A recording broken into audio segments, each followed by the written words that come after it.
يعني انا هو واحد دلوقتي في الثلاثينات، بس والله والله والله انا لسه عايش في الفترة بتاعت وانا عندي 10 11 سنة. والموضوع مش ان انا رافض فكرة اني اكبر او مش عايز اكبر، بس المشكلة ان في حاجات وقعت وسقطت في النص انا ما عشتهاش.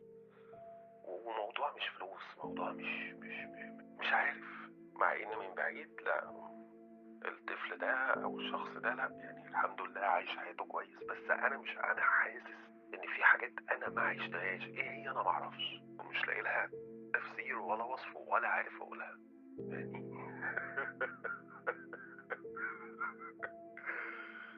بس يعني اكيد في كتير زيي وحاسين بيا اكيد. مهما حصل، ومهما كانت حياتك مش ميسرة، ومهما كان حظك في الدنيا قليل، خليك دايما راضي.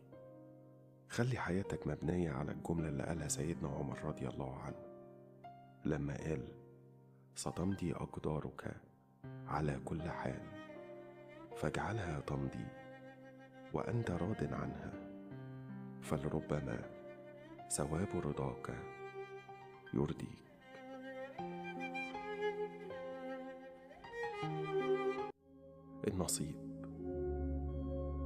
النصيب حاجة عجيبة، محدش يعرف يهرب منه.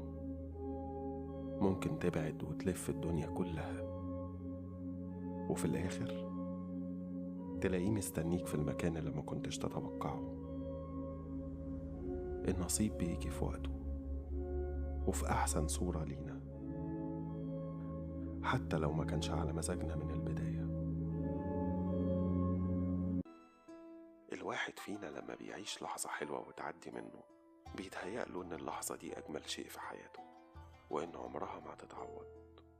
بس ده مش صحيح، لأن اللحظة اللي احنا عايشينها دلوقتي وشايفينها عادية، بعد 20 سنة برضه هنفتكرها وهنقول دي كانت أجمل شيء في حياتنا. الحياة عايزة ميزان، دايما توزنها عشان تختار الصح. لو طوعت عقلك بس هتنشف وتجف وتموت، ولو طوعت قلبك تبقى عبيط. دايما توزنها، ولو اخترت غلط اعرف انك مختار غلط، وما تكبرش عشان تعرف تصلح الغلط ده. هو صحيح في الاخر كله بيعدي، بس يا ترى بياخد معاه قد ايه صحة وطاقة وأعصاب وهو ماشي؟ أنا اشتقت لريحة زمان جدا، لصوت بياع الجرايد الصبح، وحواديت أبلة فضيلة اللي بسمعها أول ما بصحى من النوم. اشتقت الأيام كنت بسأل فيها نفسي: هو ازاي القمر بيمشي مع العربية؟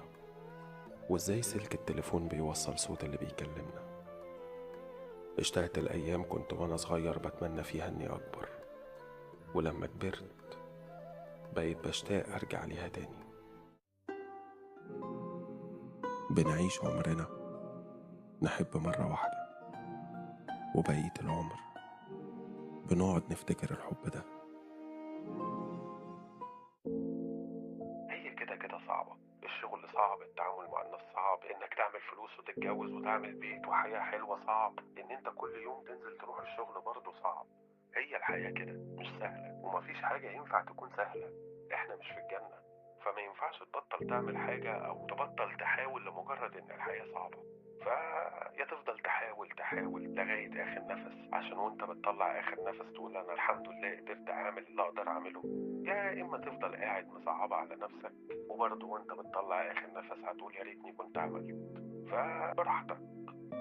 الحل الوحيد عشان تقدر تكمل هو إنك تعفو عن نفسك. لازم تستوعب إن مفيش حاجة بإيدك، مهما تعبت وسعيت وحاولت إنك تخلي كل حاجة مظبوطة، والله مفيش حاجة هتمشي صح غير لما ربك يأذن.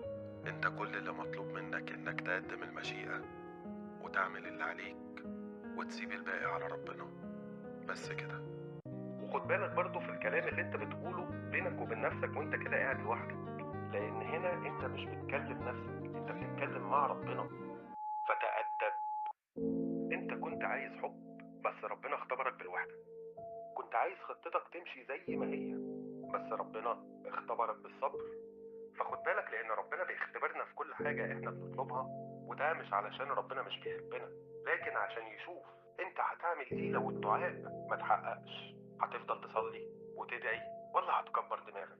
فهو في الأول وفي الآخر مهما طال الوقت اختبار، وربنا بيتباهى بيك قدام الملائكة.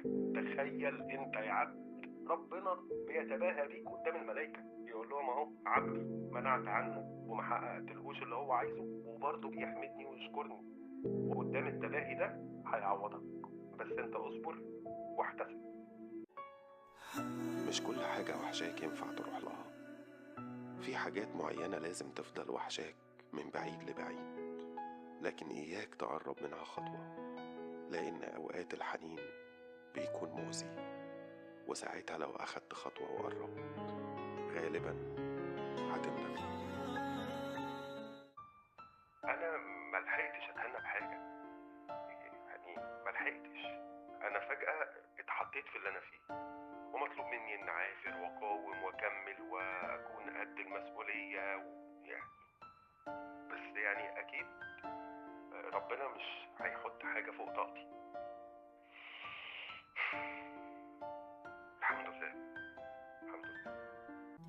فأما أنا يا الله لست من الصالحين، أنا من هؤلاء الذين قلت فيهم، وآخرون اعترفوا بذنوبهم، خلطوا عملا صالحا وآخر سيئا، عسى الله أن يتوب عليهم، إن الله غفور رحيم. اللهم إني أحاول فأعني.